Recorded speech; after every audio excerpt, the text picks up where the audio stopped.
सभी का स्वागत है। और आज जो हमारे माननीय पुलिस महानिदेशक हरियाणा द्वारा एक 5 नवंबर से 20 नवंबर के दौरान ऑपरेशन ट्रैक डाउन चलाया था, तो उनके मार्गदर्शन में ये हमारा जो कल है ये संपूर्ण हुआ है। और इसका जो मकसद ये था कि हमारे जो संगठित अपराध हैं या जो वायलेंट क्रिमिनल्स हैं जो लंबे समय से गिरफ्तार नहीं हो पाए हैं या अपने एरिया में किसी न किसी प्रकार से अपराध को अंजाम दे रहे हैं, उनको उठा के सलाखों के पीछे भेजना ज़्यादा से ज़्यादा लोगों को।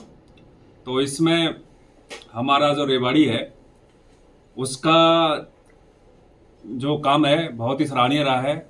और इस अवधि के दौरान हमने 45 तो वायलेंट क्रिमिनल्स जो काफ़ी लंबे समय से पुलिस की पकड़ से दूर थे और गिरफ्तार नहीं हो पाए थे, उनको हमने गिरफ्तार करके सलाखों के पीछे भेजा है, जिसमें 6 आरोपी ऐसे हैं जो संगठित अपराध हैं उससे जुड़े हुए थे।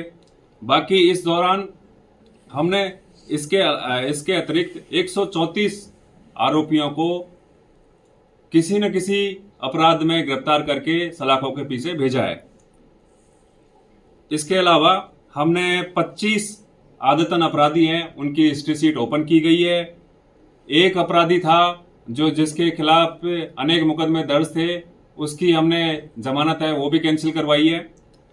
इसके अतिरिक्त हमने जो ये आरोपी गिरफ्तार किए थे वायलेंट क्रिमिनल्स 45, उसमें से 3 आरोपी इनामी थे, जिसमें 2 आरोपी 5-5 हज़ार के थे, एक आरोपी 20,000 रुपये का इनामी था। इसके अतिरिक्त हमने अवैध जो हथियार हैं जो लोग रखते हैं और उसका उपयोग करके अपराधों को अंजाम देते हैं, उनके खिलाफ भी हमने कड़ा एक्शन लिया है। और इस दौरान हमने 15 मुकदमे अवैध हथियार रखने वालों के खिलाफ आर्म्स एक्ट के तहत दर्ज किए हैं, जिसमें 18 लोगों को हमने गिरफ्तार किया है। 7 देसी कट्टे, 6 देसी पिस्टल, 1 गन, 15 राउंड, 2 मैगजीन हमने बरामद किए हैं और उन्हें हमें गिरफ्तार करके हमने सलाखों के पीछे भेजा है। इसके अतिरिक्त हमने NDPS जो है नशा है उसके खिलाफ भी हमने इस दौरान कार्रवाई की, जिसमें हमने 2 मुकदमे दर्ज किए और 6 आरोपी को हमने गिरफ्तार करके हमने इसमें चिट्टा और गांजा है वो भी एक अच्छी अमाउंट में बरामद किए हैं। सर, अभी आपने कहा कि जो ऑपरेशन ट्रैक डाउन चला है इसके अंदर अपराधियों को या कोर्ट से भगोड़े लोगों को गिरफ्तार करके जेलों में डाला था, लेकिन ये बात भी सामने आई कि जेलों में उतनी कैपेसिटी नहीं है जितने ज़्यादा वहाँ पर कैदी हैं। देखो, ये चीज़ हमारे DGP साहब हैं, उन्होंने पहले भी प्रेस कॉन्फ्रेंस करके लोगों को इस बारे में अवगत कराया था कि हमारे पास पर्याप्त संख्या में जेल हैं, साथ ही में कुछ जेल हैं हमारी जो निर्माणाधीन है, तो जेलों की किसी प्रकार की कोई कमी नहीं है। ये चीज़ पहले भी स्पष्ट कर दी गई थी। रेवाड़ी की क्या स्थिति? रेवाड़ी की जेल है वो बनके वो तैयार हो चुकी है और अभी हमारे जल्दी उनमें जो आरोपी हैं जो हमारे मुलजिम हैं उनको शिफ्ट कर दिया जाएगा। सर, 120 बहादुर आज फिल्म दिखाई जा रही है, उस पर कड़ी सुरक्षा लगाई गई, आप क्या कहेंगे? जी देखो, उसको लेके हमारा जो रेवाड़ी पुलिस है पूरी तरह से सतर्क है, विजिल है और हम उस पर वो क्लोज वॉच रखे हुए हैं और किसी प्रकार की कोई कानून व्यवस्था ना बिगड़े इसके लिए हमने पर्याप्त संख्या में पुलिस बल है वो तैनात किए गए हैं। साइबर सेल और हमारे जो सुरक्षा एजेंट है उनके माध्यम से भी हम निगरानी रखे हुए हैं। दर्शकों को क्या कहेंगे सर, निर्भोग को देखें? दर्शकों से मेरी यही अपील है कि किसी प्रकार से कानून व्यवस्था को खराब ना करें और पुलिस और आमजन का सहयोग करें कानून व्यवस्था बनाए रखने में। सर, एक अवैध ऑपरेशन के दौरान रेवाड़ी जिला में कितने अपराधी थे जिसमें आपने कुछ को अरेस्ट कर लिया, कितने बाकी बचे? जी देखो, हमारे थाने वाइज जो DGP साहब की तरफ से थाने वाइज हमारे सभी SHO को टारगेट दिए गए थे कि अपने अपने इलाके में जो भी वायलेंस क्रिमिनल्स हैं उनकी पहचान करें, जो किसी न किसी प्रकार से अपराधों को अंजाम देते हैं, कानून व्यवस्था को खराब करते हैं। तो उस हिसाब से हमने एक डेटाबेस तैयार किया था और उसके आधार पर हमने जितने भी हमारे जो टारगेट्स थे उनको ऑलमोस्ट हमने अचीव कर लिया है। सर, एक तो अवैध हथियार आ रहे हैं, इनकी चैन जो है उसको तोड़ने के लिए उसके सोर्स पे तो बेसिकली मैं आपको ये बताना चाहूँगा, आर्म्स एक्ट में हम जो भी गिरफ्तारी करते हैं या NDPS में जो भी हमारी जो मुकदमे दर्ज होते हैं हम उसमें प्रयास करते हैं कि सोर्स तक जाएं।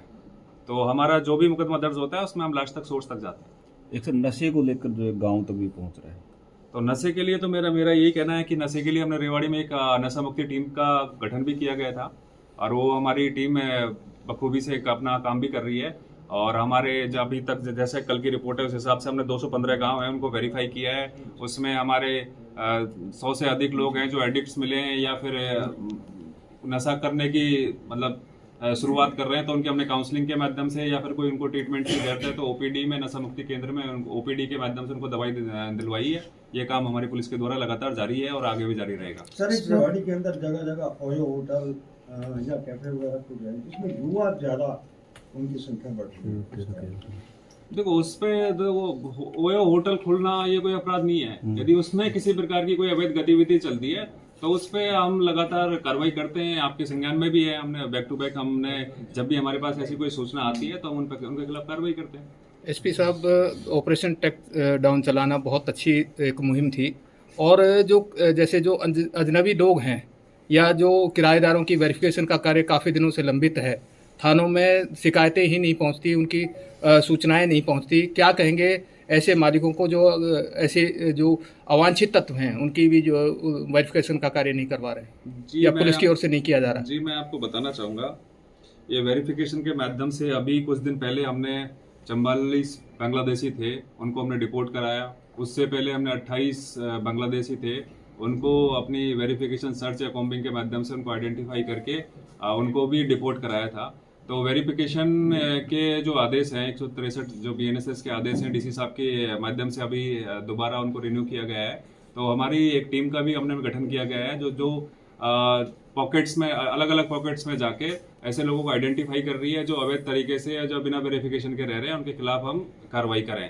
तो मेरी आप लोगों के माध्यम से आमजन से ये अपील है कि किसी भी चाहे किराएदार को रख रहे हो, चाहे किसी कोई फैक्ट्री में, कोई धर्मशाला में, कोई ढाबा पे या कोई और भी जगह पर यदि आप किसी कर्मचारी को या कोई भी नौकर को रख रहे हैं तो उनका पुलिस वेरिफिकेशन जरूर कराएं। इसके लिए हमारे डीसी साहब के आदेश भी हैं, जो नहीं कराएगा उसके खिलाफ कार्रवाई की जाएगी। सर ऑपरेशन ट्रैक डाउन से एक स्पेशल ड्राइव थी। जी चोरों को पकड़ना, अपराधियों को पकड़ना ये पुलिस का काम है और ये लगातार जारी रहता है। तो ये आगे भी जारी रहेगा और जो भी कोई अपराध करेगा उसके खिलाफ सख्त से सख्त कार्रवाई की जाएगी और त्वरित कार्रवाई की जाएगी। लेकिन सर एक सवाल इसमें और जटथाना थाना में 2 मर्डर हुए थे, काफी टाइम हो गया, एक लेडीज का एक जेंट्स का, दोनों अनट्रेस हैं अभी तक। जी देखो उसमें हमारे पास कुछ लीड है तो उसमें हमारे एविडेंस कलेक्ट करने के लिए हमने एक SIT का भी गठन किया गया था और उन मामलों को हम टेक्निकल इन्वेस्टिगेशन है उसके माध्यम से हमने उनकी प्रोसेस है वो शुरू कर रखा है और जल्दी उनमें हमें मुझे विश्वास है, मेरी टीम पे भी विश्वास है कि जल्दी उनमें हमें कामयाबी मिलेगी। ठीक है।